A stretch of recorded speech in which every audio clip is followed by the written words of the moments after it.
Welcome to 2 and 2 Makes 5.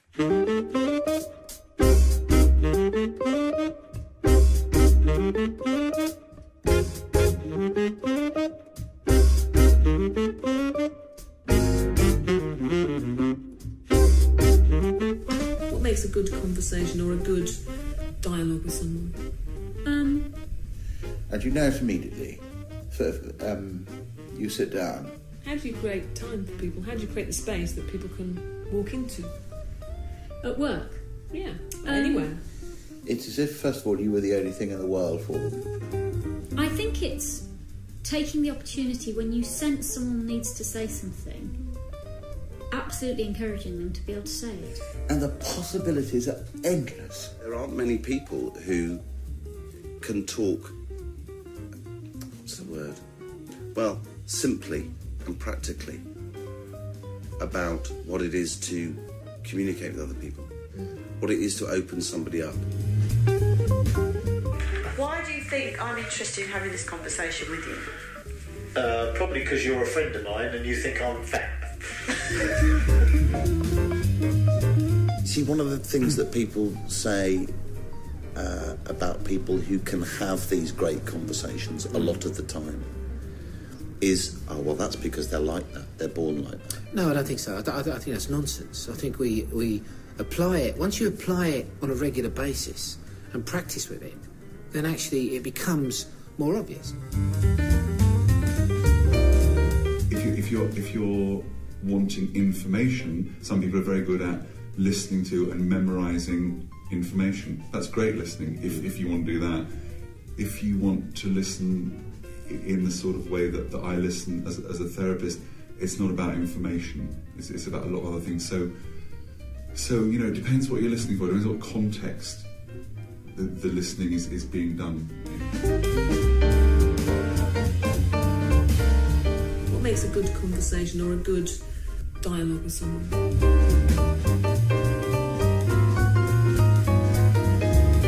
It's something that you share.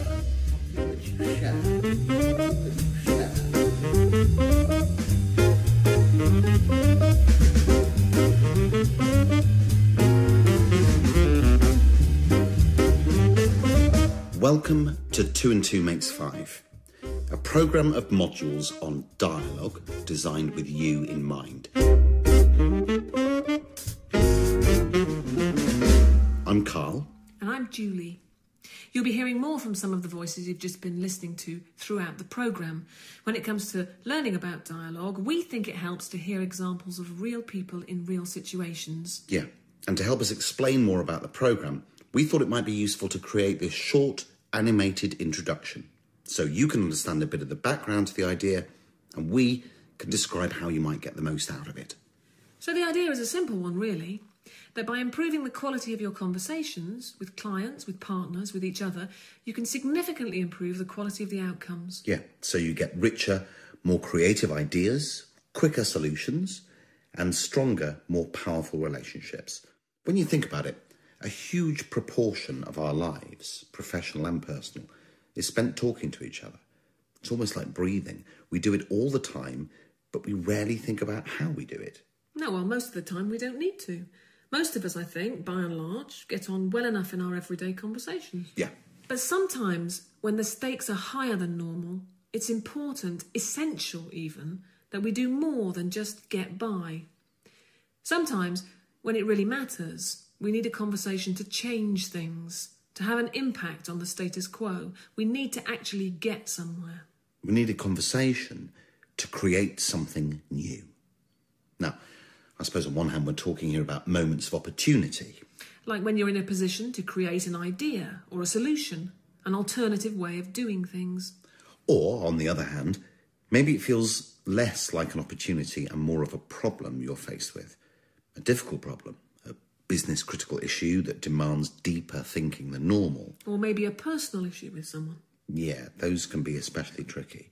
So, problem or opportunity, it's at moments like this, moments that matter, that most of us know we need a different kind of conversation. We need to shift up a gear into a conversation that counts. A conversation that's capable of dealing with things the way they really are. A conversation that's able to move things forward. So what do we call this kind of conversation? What do we call a conversation that's not just an exchange of information, that's more like a shared journey to a new and better destination? Okay, well, for the purpose of this programme, we're calling this kind of conversation a dialogue. But how do we make it happen? What can we do to create dialogue when we need it? That's exactly the question this programme's been designed to answer. So first things first, what is a dialogue? It's a word that gets used a lot, but how many of us have stopped to consider what it really means? Yeah, and what's so special about a dialogue anyway? How is it different to a discussion or a debate or a brainstorm? Let's define our terms. There are different ways of defining and describing a dialogue. William Isaacs, who's a professor at MIT, calls it thinking together. Yeah, I find this a really useful phrase. And William Isaacs wrote a very good book by the same title, by the way, if you're looking for further reading. Thinking together. When was the last time you thought together with someone? Not just listened to them, not just spoke really clearly to them. When was the last time you felt you were genuinely thinking with someone else? It's a great phrase, thinking together. But for some people, it's a bit cerebral, a bit left brain. So let's try something else. Okay, well, this is a clip from someone we recorded recently. Have a listen to this. This is you, Julie, talking to Amanda. What makes a good conversation or a good dialogue with someone? Sounds very corny, but I think it's when I feel like I've been able to touch them. And you can tell that they know that you've really listened to them. And as a result, you've collectively gone somewhere better. I suppose that's it, really. Can you hear, can you see how much of a shared experience that is that Amanda's describing? Look at those words carefully. I think it's a really elegant description of a dialogue. But when we were thinking about a title for this programme, we wanted a practical definition, something you could think about a bit and make your own. So for the purposes of this programme, let's use the definition of 2 and 2 makes 5, where I'm a 2 and you're a 2, and together we make 5. So essentially what we're saying is that a dialogue creates an outcome that's greater than the sum of its parts. Yeah, more than we expected. A genuinely co-created outcome, a 5. And let's be honest, 2 and 2 makes 5 conversations are rare, aren't they? Well, they're not our everyday experience, maybe, but they're what you need when the stakes are high. And the 5 is the unexpected solution you create together. Yes, the co-created idea. Not your idea or my idea, but our idea. It's the outcome to a conversation you couldn't have made on your own. Yes. So, that's what we mean by a 2 and 2 makes 5 conversation. Let's just take a minute or two to talk about why we're creating a whole series of modules of podcasts and pieces of writing and exercises to help you have more of these 2 and 2 makes 5 conversations. The thing is, we're all capable of having them. We're all perfectly able to employ the skills that create a dialogue. None of them are particularly complicated. But most of us aren't aware of what those skills are. Even if we actually use them from time to time, we might not know it. And if we're not aware of what it is that can turn a conversation into a dialogue, it's kind of hard to do it more. So when we're really feeling the pressure, or we're highly conscious of the importance of a particular conversation, it doesn't always feel like we're capable of handling it well. It can feel sometimes like there's a huge barrier in the way, or that somehow it would take an extraordinary amount of courage to get into the conversation we want to have. Well, of course, sometimes you do need courage to have a big conversation, but if you're aware of the skills you need, it can help you find what it takes to have that braver conversation.